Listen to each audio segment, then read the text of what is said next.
मित्रों, जब 1964 में कोठारी एजुकेशन कमीशन का गठन किया गया था, तब शायद पहली बार एग्रीकल्चर यूनिवर्सिटी के तकनीक और वैज्ञानिक एक्सटेंशन बनाने की बात हुई थी, ताकि ऐसे संस्थान उसके आसपास बन सकें जिससे किसानों को ज्ञान के रूप में मदद दी जा सके और उनकी आर्थिक स्थिति में सुधार लाया जा सके। लक्ष्य था कि खेती और किसानी को एक कैरियर के रूप में देश का किसान अपनावे। इसके लिए उस समय के लोगों ने सोचा था और कृषि विज्ञान केंद्रों की स्थापना का काम प्रारंभ करने का निर्णय लिया था। उस रिपोर्ट को मैंने पढ़ा है, लेकिन दुर्भाग्य की बात यह थी कि 10 वर्ष लग गया 1974 में जाकर के पांडिचेरी में पहला कृषि विज्ञान केंद्र बना।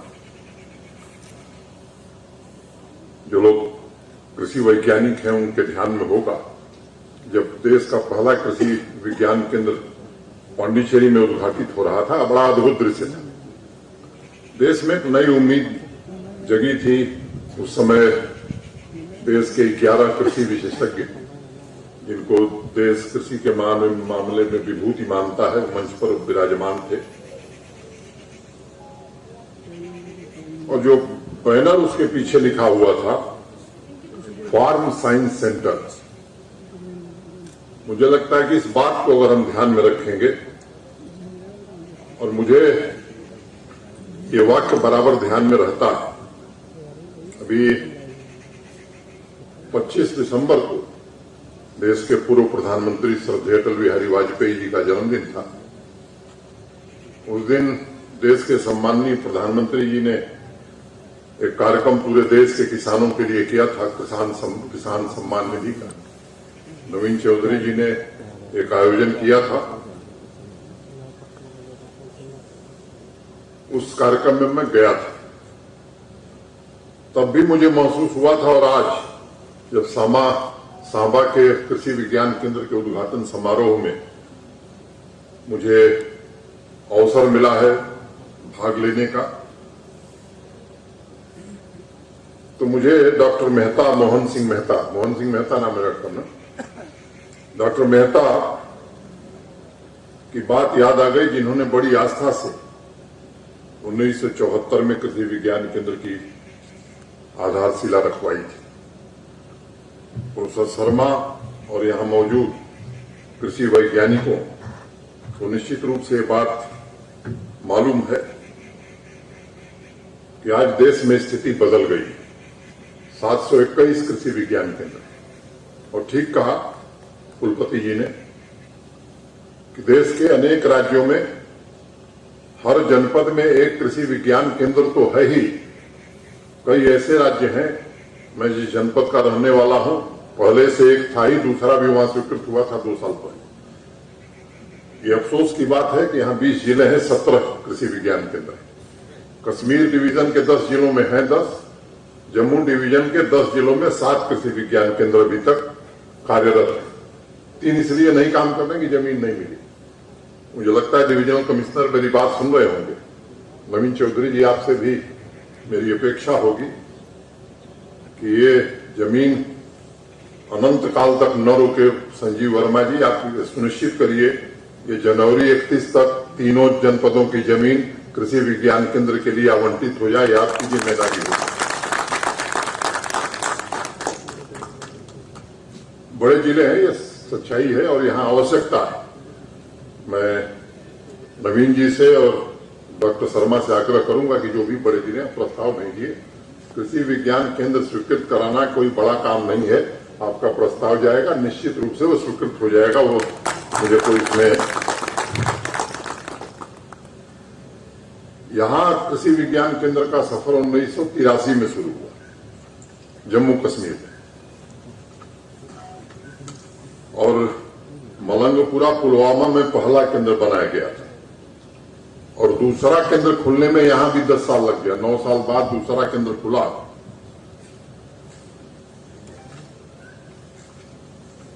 मैंने प्रदर्शनी देखी है किसानों की भी और कृषि वैज्ञानिकों की भी। एक मेरा विनम्रतापूर्वक कृषि वैज्ञानिकों से अनुरोध होगा कि हम अपने कृषि विज्ञान केंद्र में जो प्रयोग कर रहे हैं वो किसान तक कैसे पहुंचे। ये अगर हमारे विचार के केंद्र बिंदु में होगा तो निश्चित रूप से इससे समाज को, किसान को लाभ होगा। ये मैं आप सबसे निवेदन जरूर करना चाहूंगा। पारंपरिक रूप से यहाँ गेहूं, चावल, मक्का की ही पैदावार होती है। मेरे पूर्व के वक्ताओं ने बताया है कि सिंचाई के साधन नहीं है, जमीन ऐसी है कि पानी का पर्याप्त इंतजाम नहीं हो सका है। यहीं मुझे लगता है कि कृषि वैज्ञानिकों की भूमिका शुरू हो जाती है। डाइवर्सिफिकेशन कैसे किया जाए, मुझे लगता है कि इसमें मदद हमारे कृषि वैज्ञानिक करेंगे, हमारे कृषि विभाग के जो अधिकारी हैं वो करेंगे।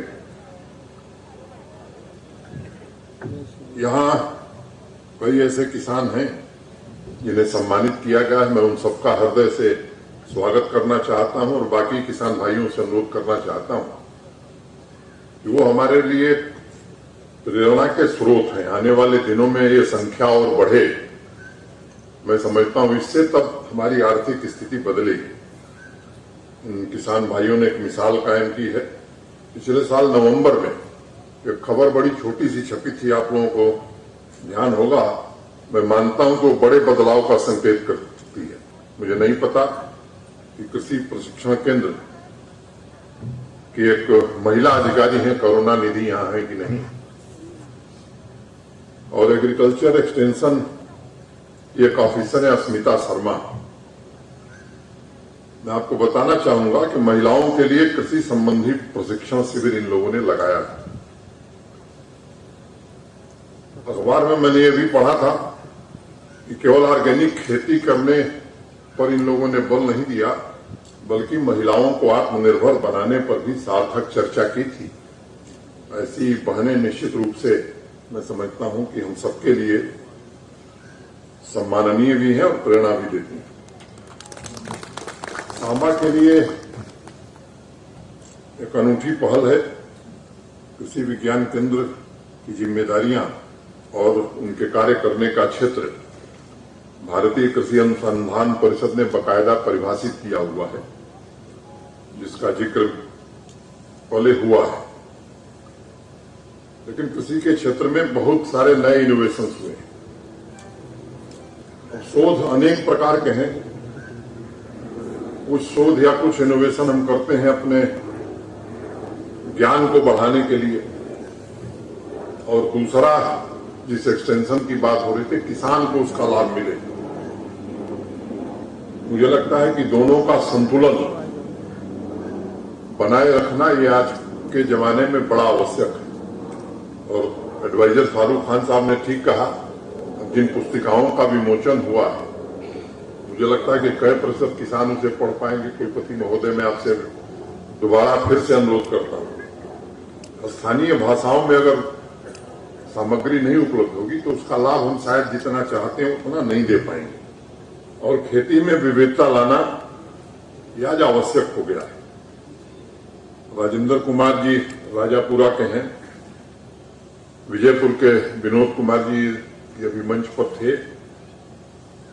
बेहतर तकनीक और एक्सटेंशन सपोर्ट जो प्रशासन और कृषि विज्ञान केंद्र और कृषि वैज्ञानिक मिलकर के कर सकते हैं, मुझे लगता है इससे सबसे ज्यादा लाभ यहाँ की जीडीपी को भी होगा, किसान को भी होगा और पूरे यूनियन टेरिटरी के साथ साथ हमारे राष्ट्र को भी होगा।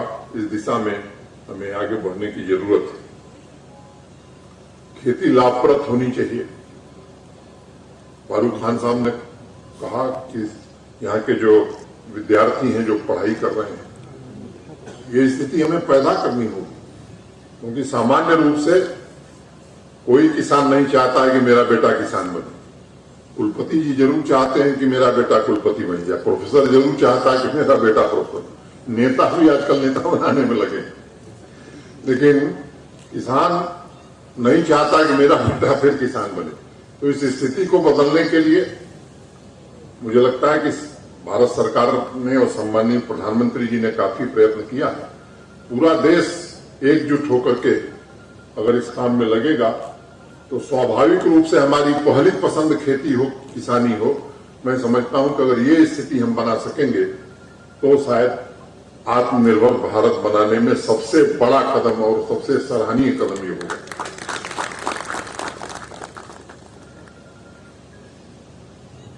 अभी कुछ दिनों की बात है, शायद 1 जनवरी या 31 दिसंबर क्यों नहीं जी, दिल्ली, हाँ, एक प्रमुख संगठन है national agricultural cooperative marketing federation of India, NAFED.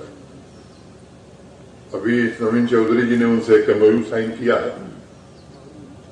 मोटे तौर पर अभी 170 हेक्टेयर हाई डेंसिटी एप्पल पूरे जम्मू कश्मीर में लगाया गया है। इस साल नवीन चौधरी जी का प्लान है 200 हेक्टेयर का।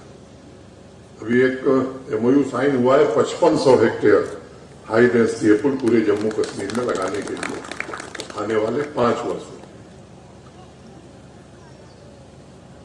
यहाँ के लैंड लॉज में बदलाव हुआ है, आप सबको मालूम है। मैं उसके विस्तार में नहीं जाना चाहता हूं, केवल एक कानून का जिक्र करना चाहता हूं। उस लैंड लॉज में, उस जमीन के कानून में एक प्राविधान था कि अगर सेब का ऑर्चिड, एप्पल ऑर्चिड लगाना है तो भी सरकार से परमिशन लेनी है और काटना है तो भी सरकार से परमिशन लेनी है। अब उसमें एक बदल की गई है कि किसान को एप्पल ऑर्चिड माने सेब का बगीचा लगाने के लिए किसी परमिशन की दरकार नहीं है, जरूरत नहीं है। एक दूसरा समझौते में एक दूसरा बिंदु भी है। सेब के अलावा अखरोट, चेरी, एक्जोटिक वेजिटेबल्स, फ्लावर्स, इन सब की मार्केटिंग के बारे में, उनके स्टोरेज के बारे में 3 कोल्ड स्टोरेज बनाने का भी एक समझौता हुआ है। आपने पढ़ा होगा, अभी सैफरन की जियो टैगिंग हुई है, जिस बात का जिक्र कुलपति जी ने किया कि नवीन चौधरी जी भी गए हुए थे। और भी चीजों की जियो टैगिंग हो सके, इस दिशा में भी नेफेड हमारा सहयोग करेगा। मार्केटिंग के लिए भी नेफेड हमारा सहयोग करेगा और हर जिले में एक FPO बनाना, उनके लिए समय सीमा निर्धारित की गई है, उसमें भी कृषि विभाग के साथ मिलकर के काम करेगा। बदलते समय में संसाधन आवश्यक हैं, लेकिन मार्केटिंग की जरूरत है और केवल देश में नहीं, बाहर भी किसानों के उत्पाद बिक सकें, ऐसी व्यवस्था अगर हम कर सके तो निश्चित रूप से जो बात हमारे पूर्व के वक्ताओं ने कही है कि दुगनी नहीं 3 गुनी और 4 गुनी, वो निश्चित रूप से हम कर पाएंगे। अब एग्रो क्लाइमेटिक कंडीशन पर भी यहां काम हो रहा है, मुझे बताया गया है। कौन सी विविधता भरी उपजें हो सकती हैं, ये हमारे विचार का विषय जरूर होना चाहिए और ये आने वाले समय में हकीकत में तब्दील हो, शोध से जमीन पर उतार सकें। ये मेरी आप सबसे शोधार्थियों से, वैज्ञानिकों से मेरी प्रार्थना होगी कि इस दिशा में अपने कदम हमें बढ़ाने की जरूरत है। 2500 किसान भाई या तो खुद कृषि विज्ञान केंद्र पर आते हैं या कृषि वैज्ञानिकों के संदर्भ में है, ऐसा मुझे बताया गया है। अगर एवरेज निकालें मोटे तौर पर तो 83 किसान प्रतिदिन कृषि विज्ञान केंद्र के संपर्क में आ रहा है। अगर ये सच है तो मैं निश्चित रूप से कृषि वैज्ञानिकों और पूरे विश्वविद्यालय और कृषि विज्ञान केंद्र का हृदय से अभिनंदन करना चाहता हूं।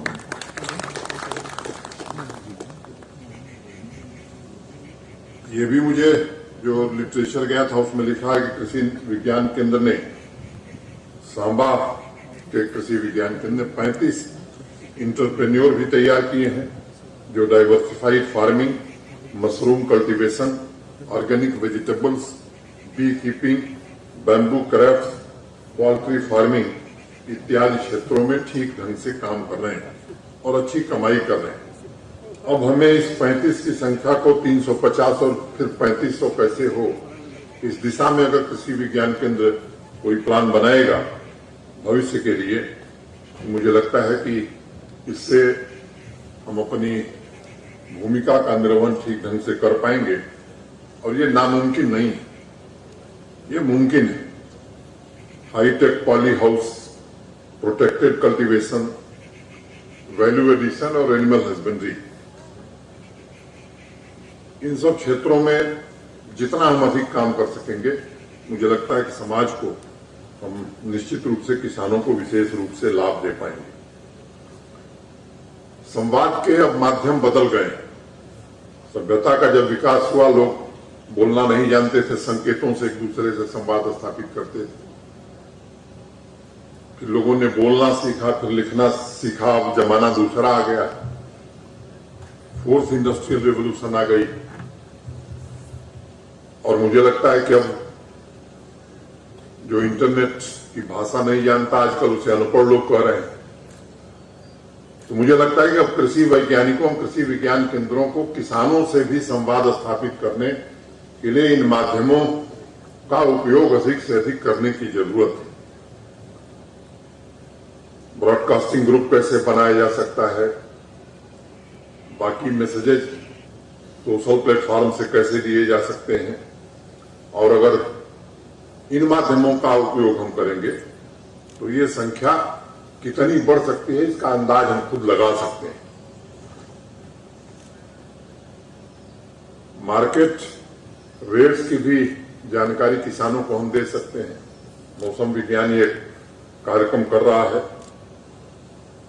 अगर यूरोप के देशों को देखेंगे आप, तो डिजिटल सपोर्ट वहां एग्रीकल्चरल साइंटिस्ट अपने किसानों को सबसे ज्यादा दे रहे हैं। हमारे कृषि वैज्ञानिकों को भी उस दिशा में सोचने की जरूरत है। अब मोबाइल एप्लीकेशंस से पूरे पैकेज तैयार कर लिए जा रहे हैं कृषि वैज्ञानिकों के द्वारा।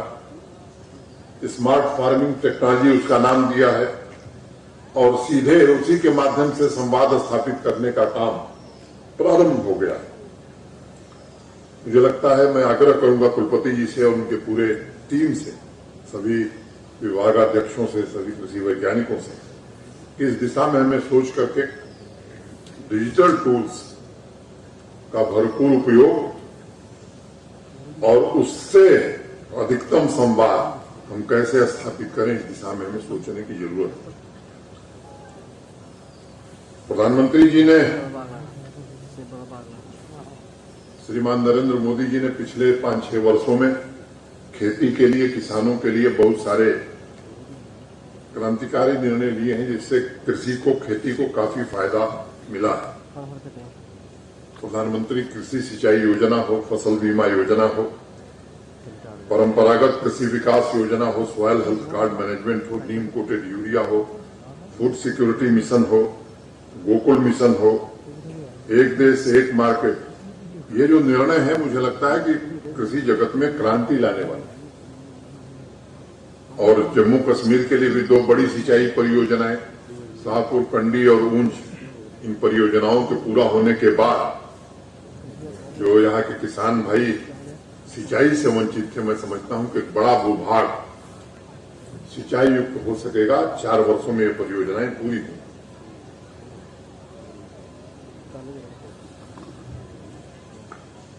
मैं जिक्र कर रहा था 25 दिसंबर के कार्यक्रम का, नवीन चौधरी जी ने आयोजित किया था।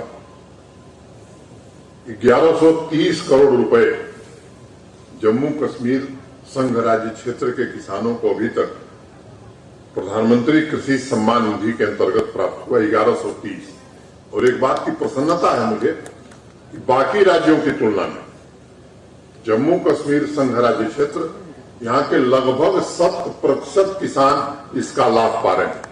दूसरा कोई राज्य नहीं है जिसके 100% किसान, कोई इक्का दुक्का छूट गया हो तो मैं नहीं करता, लेकिन 100% किसानों को ये लाभ मिल रहा है। जिन लोगों ने वो कार्यक्रम देखा होगा, प्रधानमंत्री जी एक किसान से संवाद कर रहे थे, वो महाराष्ट्र के किसान थे। सीधे बातचीत में उन्होंने फसल बीमा योजना के बारे में पूछा कि आपने फसल बीमा योजना कराया? तो उस किसान भाई ने कहा हाँ कराया। 2500 रुपया उन्होंने प्रीमियम दिया। प्राकृतिक आपदा के कारण उनकी फसल को बड़ा नुकसान हुआ और उस किसान ने ही प्रधानमंत्री जी को बताया कि 50,000 रुपया हमको बीमा कंपनी ने प्रदान किया। तो एक बड़ी राहत। मैंने इसका जिक्र इसलिए किया कि हमारे यहाँ के किसान भाई भी इस बीमा योजना से जितना अधिक से अधिक जुड़ेंगे, मुझे लगता है दैवीय आपदा, प्राकृतिक आपदाओं से लड़ने का एक सबसे बड़ा हथियार हमें मिल सकता है।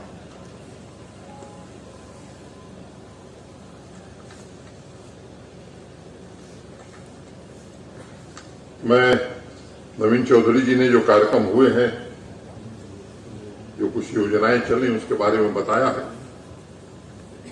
एक देश में बड़े भ्रम की स्थिति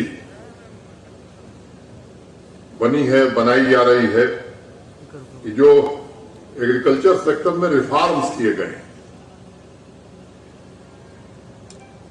मुझे लगता है कि इसको समझने की जरूरत है और किसी के बहकावे में आने की जरूरत नहीं।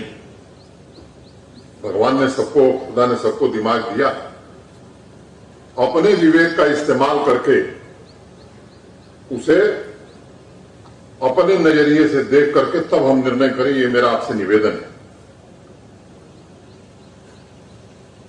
और मैं मानता हूं, कई बार मैंने पढ़ा, ध्यान से पढ़ा, और मैं मानता हूं कि ये किसानों के हित में लिया गया रिफॉर्म है और इससे खेती और किसानों को भारी लाभ होने वाला है।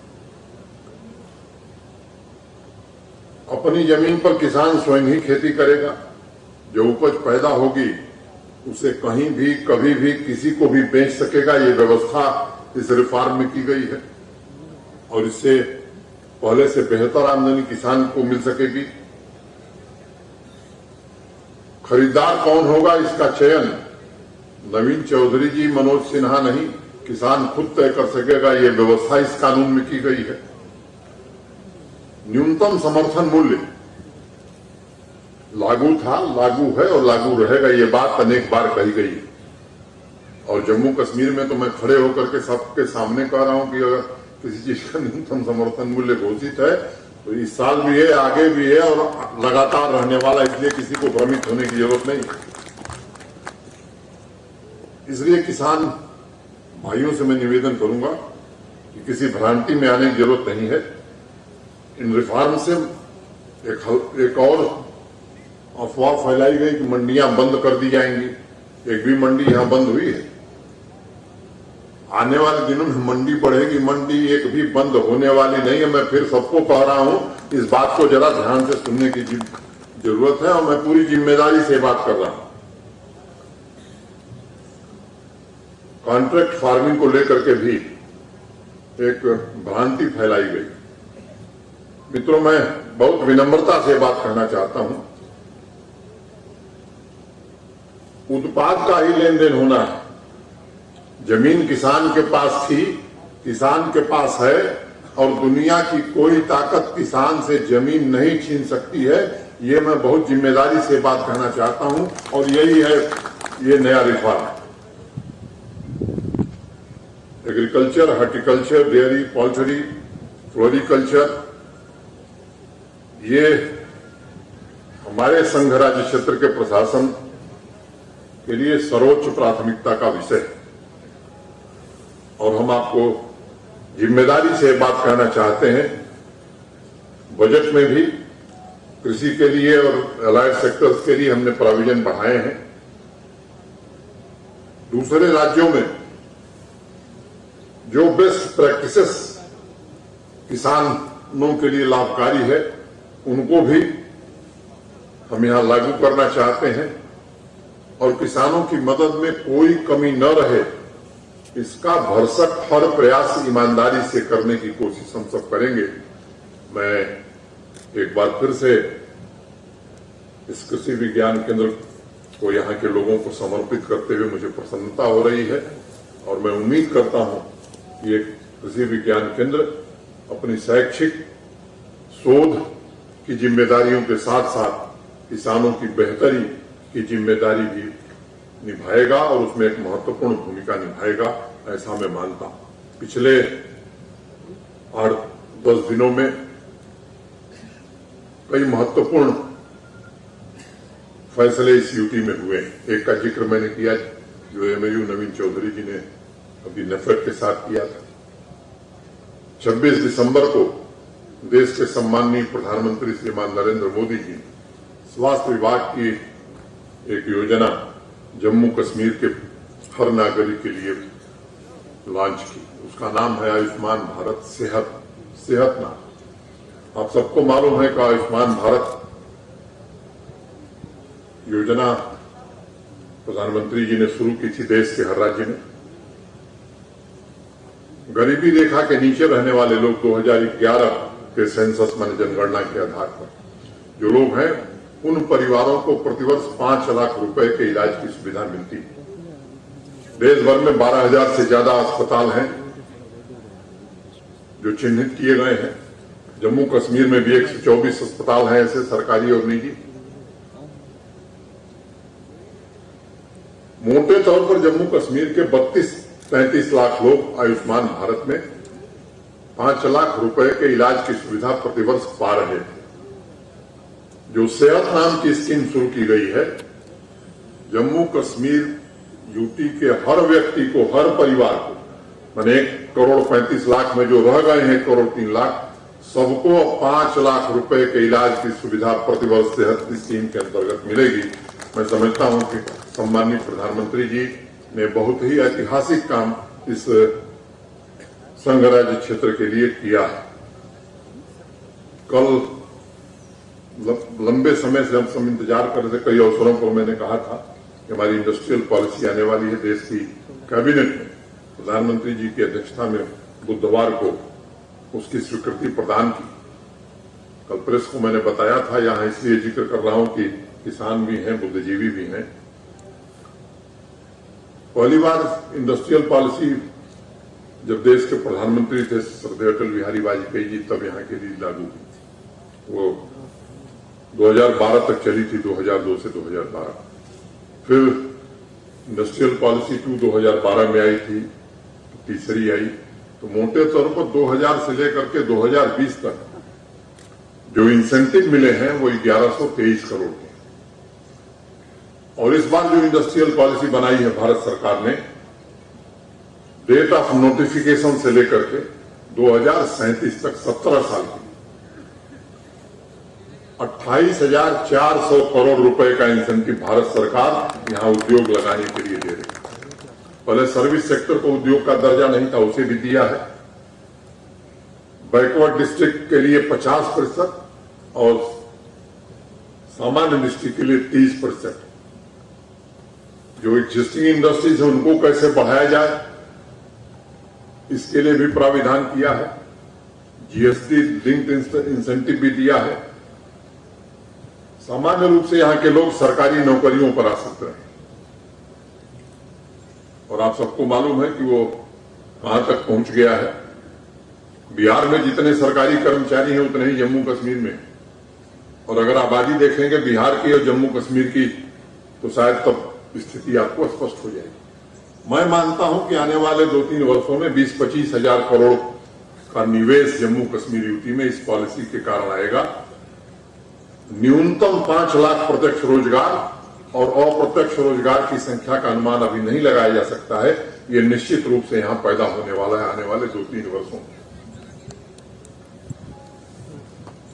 सड़क, पानी, बिजली, आजादी के 70 वर्ष से ज्यादा हो गए।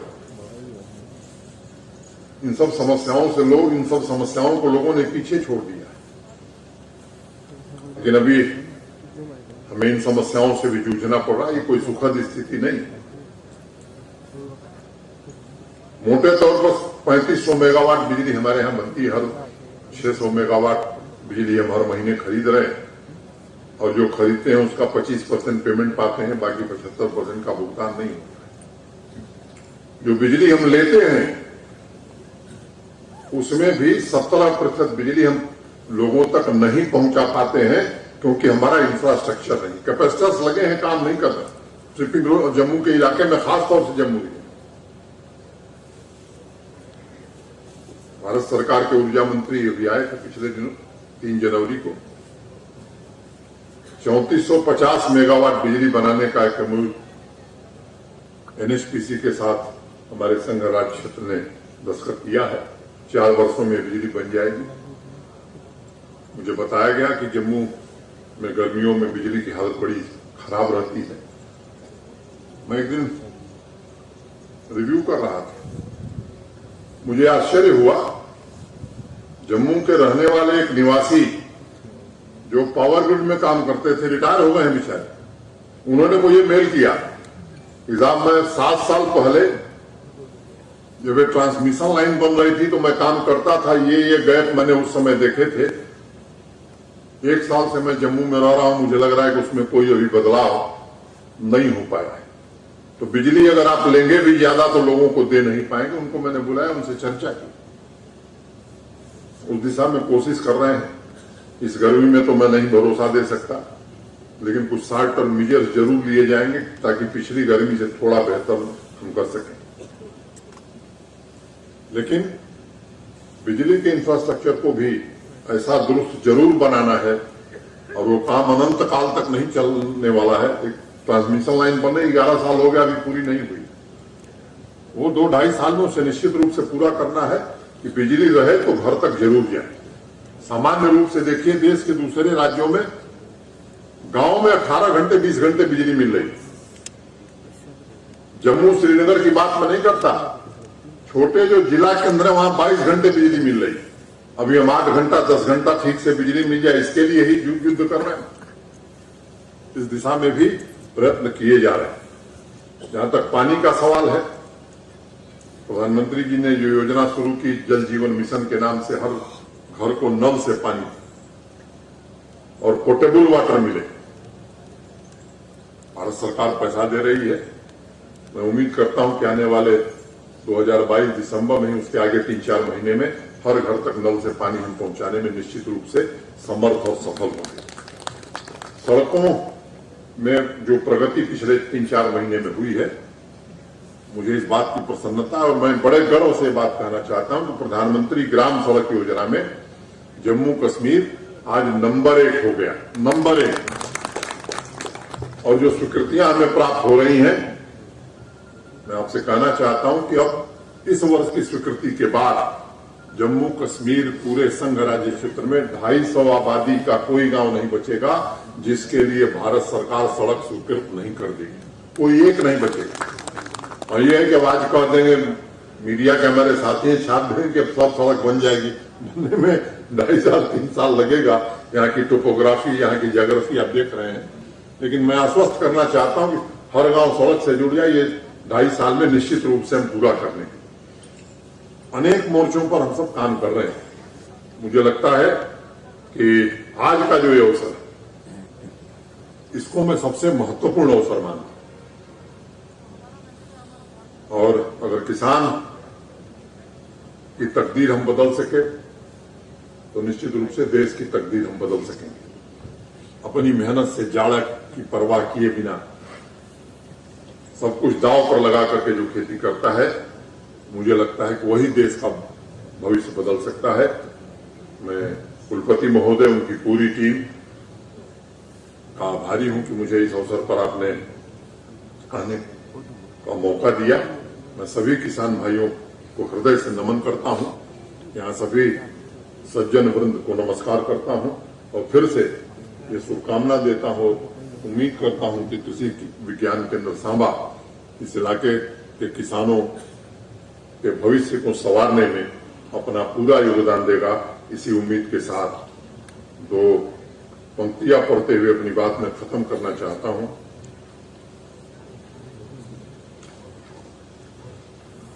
हसीन लगते हैं जाड़ों में सुबह के मंजर, हसीन लगते हैं जाड़ों में सुबह के मंजर, सितारे धूप पहनकर निकलने लगते हैं।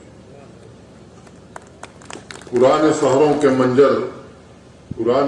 के मंजर निकलने लगते हैं, जमी जहां भी खुले घर निकलने लगते हैं। जमी जहां भी खुले घर निकलने लगते हैं। मैं उम्मीद करता हूं कि शायद यह कृषि विज्ञान केंद्र इस जमीन में भी घर निकालने की पूरी कोशिश करेगा। बहुत बहुत धन्यवाद। नमस्कार। जय भारत।